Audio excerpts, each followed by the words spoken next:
नमस्कार, बहुत स्वागत है आपका न्यूज़ 18 का डिजिटल प्लेटफॉर्म आप देख रहे हैं और मैं हूं आपके साथ ऋतु सिंह। वैश्विक संकट के बीच भारत में पीएम मोदी ने देशवासियों से कुछ अपील की है कि पेट्रोल डीजल का थोड़ा कम इस्तेमाल करें, सोना खरीदने से बचें।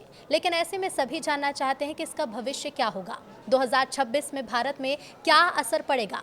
और अगर ज्योतिष की नज़रों से देखें तो 2026 आपके लिए कितना शुभ रहने वाला है या फिर कौन सी सावधानियां बरतनी है, आर्थिक रूप से कैसे आप ध्यान रख सकते हैं, इन सभी चीज़ों पर आज हम चर्चा करेंगे। ज्योतिषाचार्य पंडित अरविंद तिवारी जी हमारे साथ जुड़ चुके हैं। पंडित जी, बहुत स्वागत है आपका न्यूज़ 18 पर।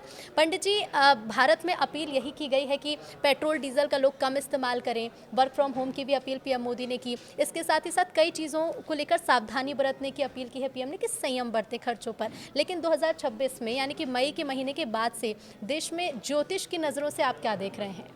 देखिए, दो चीज़ें हैं। इस साल के पहले आपको ग्रहों के परिवर्तन को बहुत ध्यान से देखना चाहिए। 2 जून के आसपास गुरु कर्क राशि में उच्चका होकर आएगा। जैसा हम सभी जानते हैं कि स्वर्ण यानी सोने को रिप्रेजेंट करने वाला प्लेनेट गुरु है।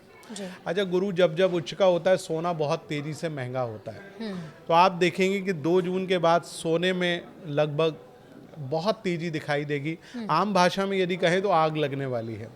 तो आप देखेंगे कि 2 जून से लेकर 18 नवंबर तक गुरु महाराज उच्च के रहेंगे, यानी कर्क राशि में रहेंगे जी। तो सोना बहुत महंगा होने वाला है। स्वर्ण तक लोगों की पहुंच थोड़ा मुश्किल हो जाएगी। इसके बाद एक और ग्रहों का परिवर्तन बताता हूं। जून के महीने में शनि वक्री होने जा रहे हैं।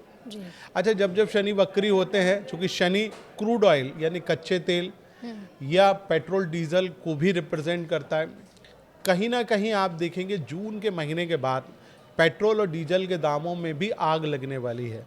आज जो पेट्रोल या क्रूड ऑयल जो है 100 से $120 पर बैरल के हिसाब से बिक रहा है। मेरा मानना है कि जून के बाद वो पेट्रोल और डीजल लगभग 150 से $200 पर बैरल के बीच में भी बिक सकता है। क्योंकि ईरान और अमेरिका का ये जो युद्ध है या इजराइल का जो संकट है, ये लगभग 8 महीने 18 नवंबर 2026 तक चलेगा। तो इस दौरान चूंकि स्ट्रेट ऑफ हॉर्मुज से सारा पेट्रोल डीजल यानी क्रूड ऑयल की सप्लाई होती है, पूरे वर्ल्ड में जाती है। जब वहाँ पर ब्लॉकेड बना रहेगा, वहाँ पर लगातार युद्ध बना रहेगा, युद्ध जैसी परिस्थितियाँ बनी रहेंगी, तो कहीं भी समुचित रूप में क्रूड ऑयल नहीं पहुँचेगा। नतीजतन महंगाई बढ़ेगी। क्रूड ऑयल महंगा होगा, देश में खाद्यान्न संकट तो नहीं है, लेकिन खाने की पीने की चीज़ें महंगी होंगी, महंगाई बढ़ सकती है। हाँ, आवागमन के जो हमारे साधन हैं, रेलवे का किराया बढ़ सकता है, बसों का किराया बढ़ सकता है। जब डीजल पेट्रोल महंगा होगा तो एक आम आदमी जो रोज गाड़ी चलाता है, 50 या 100 रुपए का डीजल या पेट्रोल वो फूकता है, कहीं ना कहीं महंगा होगा, तो उसकी जेब पर खर्च पड़ेगा। घर में जो गृहिणी यानी गृह लक्ष्मी जो घर चलाती है, उसको घर चलाने में काफ़ी मुश्किलों का यानी कि सामना, किचन का बजट भी अब बढ़ सकता है। हाँ, गड़बड़ आ जाएगा। बिल्कुल। अब क्योंकि जिस तरह से ईरान और अमेरिका इजराइल के बीच में स्थिति बनी हुई है, ज्योतिष के मुताबिक और ग्रहों की दिशा के हिसाब से ये युद्ध कितना आगे बढ़ सकता है? कई लोग कह रहे हैं कि तीसरे विश्व युद्ध की ये आहट है, कई लोग कह रहे हैं कि परिस्थितियाँ वैसी ही बनती जा रही। ग्रहों की दिशा के हिसाब से ज्योतिष क्या कहता है? देखिए, मैं आपको पहले फर्स्ट वर्ल्ड वॉर की तरफ लेके जाता हूँ। आप यदि फर्स्ट वर्ल्ड वॉर की कुंडली आप यदि देखेंगे तो उस समय भी केतु मघा नक्षत्र यानी केतु के नक्षत्र में बैठा हुआ था, सिंह राशि में। राहु कहाँ पर था? कुंभ राशि में था, और वो भी शतभिषा नक्षत्र में था। और कहीं ना कहीं शनि उस समय मिथुन राशि में था, आज शनि मीन राशि में है। तो आप देखिए कि वही स्थितियां बनी हुई हैं जो कि फर्स्ट वर्ल्ड वॉर के टाइम पे थी। बहुत बुरा हाल था, युद्ध बहुत लंबे समय तक चला। आप देखिए, ये भी एक प्रकार का विश्व युद्ध है जहां पर खाड़ी के लगभग 12 देश शामिल हैं, और उसमें अमेरिका कहीं ना कहीं इन्वॉल्व है, इजराइल इन्वॉल्व है, और उसकी लड़ाई ईरान से हो रही है। और ईरान समर्थित जितने भी हैं, हमास हैं, हिजबुल्ला हैं या हूती हैं, आप इनकी राशि देख लीजिए, सब कर्क राशि के जातक हैं। और अभी आप देखिए कि गुरु कर्क राशि में प्रवेश करने वाला है, इसलिए ये बहुत प्रबल होने जा रहे हैं। शनि कहीं ना कहीं वक्री होगा जून के आखिरी हफ्ते से, तब वहाँ से ईरान कमज़ोर पड़ेगा, हमास, हिजबुल्ला और हूती ये भी कमज़ोर पड़ेंगे। लेकिन ये लड़ाई 18 नवंबर तक इसी प्रकार से छुटपुट रूप में जारी रहेगी, इतनी आसानी से ख़त्म नहीं होगी और कहीं ना कहीं इस युद्ध में ईरान को बहुत भारी नुकसान अवश्य उठाना पड़ेगा। बिल्कुल। अब महंगाई को लेकर हम बात करें, क्योंकि लोग यही जानना चाहते हैं कि आने वाला समय कैसा हो सकता है। तो ग्रहों के मुताबिक आने वाले समय में साल 2026 में अगले 2 से 3 महीनों की अगर बात करें तो महंगाई कितनी ज़्यादा बढ़ सकती है? महंगाई बहुत तेज़ी से बढ़ेगी। कारण ये है कि गुरु के चलते, गुरु भारत की राशि में है और सूर्य की महादशा भारतवर्ष के ऊपर चल रही है, जो कि 7 वर्षों की है। सूर्य भारतवर्ष की कुंडली में चौथे भाव यानी जनता के भाव का कारक है और उसकी महादशा का चलना आने वाले 2032 तक भारतवर्ष की जनता को तंग करती रहेगी, लेकिन इस साल बहुत ज़्यादा तंग करेगी क्योंकि अभी शनि वक्री होने जा रहा है और शनि 180 दिन तक वक्री रहता है।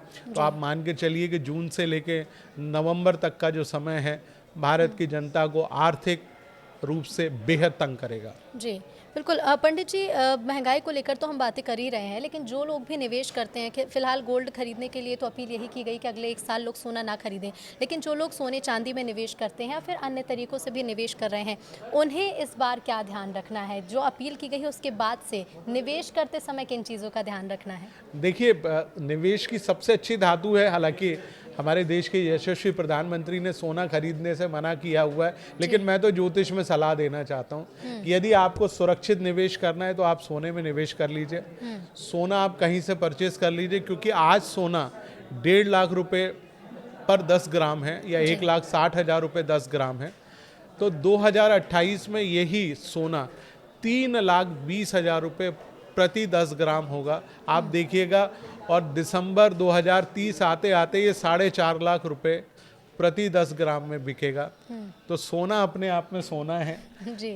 आप निवेश करिए, भले ही थोड़ा खरीदिए जी, लेकिन भविष्य के लिए रखिए, ताकि सोना ही एकमात्र ऐसी धातु है जिसको हम ऐसी धातु कह सकते हैं कि आप बाजार में जाइए और पैसे ले आइए। जी। प्रॉपर्टी एक बार नहीं बिकेगी, लेकिन सोना आपको तुरंत फलीभूत जरूर होगा।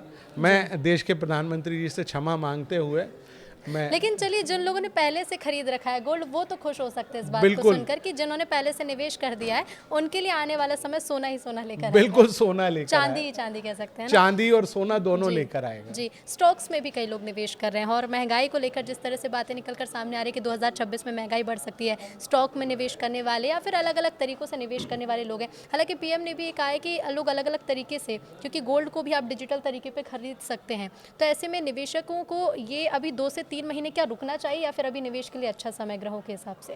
देखिए, मैं आपको बताऊं, इस समय सोना जब तक कर्क राशि में गुरु है यानी 18 नवंबर तक, तब तक तो सोना अपने हायर स्पीड पे पहुंचेगा। गुरु जैसे ही सिंह राशि में 18 नवंबर के बाद बढ़ेगा, 23 मार्च तक सिंह राशि में पड़ा रहेगा, उस समय सोने के भाव अपने आप आपको डाउनवर्ड्स में मिलेंगे। तो मेरा मानना है कि जब गुरु सिंह राशि में हो नवंबर के बाद, तब आप सोने में निवेश करें, जब रेट कम होंगे। उसके बाद जब पुनः वो कर्क राशि में प्रवेश करेगा, एक बार पुनः सोने के भाव बढ़ेंगे जी। तो थोड़ा रुक के सोने में निवेश करें, पैसे को संभाल के रखें। आज आप रखेंगे, नवंबर में सोना सस्ता होगा, उस समय खरीद लीजिए, फिर आपके सोने के रेट बढ़ेंगे। बिल्कुल।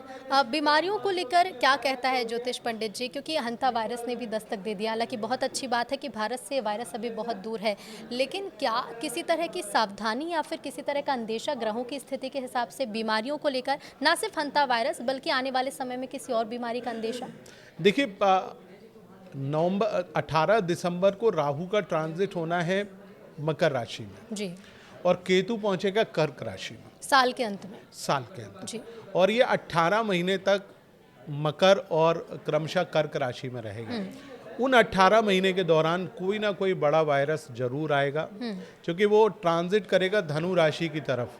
हमने देखा था कि शनि जब धनु से मकर की तरफ ट्रांजिट कर रहा था, तो देश और पूरी दुनिया ने कोरोना वायरस और लॉकडाउन जैसी परिस्थितियों का सामना किया। जी। मुझे लगता है कि वो टाइम, वैसा टाइम तो नहीं आएगा, परंतु उस जैसी परिस्थितियां निर्मित अवश्य हो सकती हैं, लेकिन उसके लिए हमको दिसंबर का इंतजार करना पड़ेगा। यानी 2027 का जो साल होगा, उसमें कहीं ना कहीं इस तरह की स्थितियां ज़रूर उत्पन्न होंगी। बिल्कुल, लेकिन ऐसे में बहुत ज़रूरी है कि लोग खुद जागरूक रहें।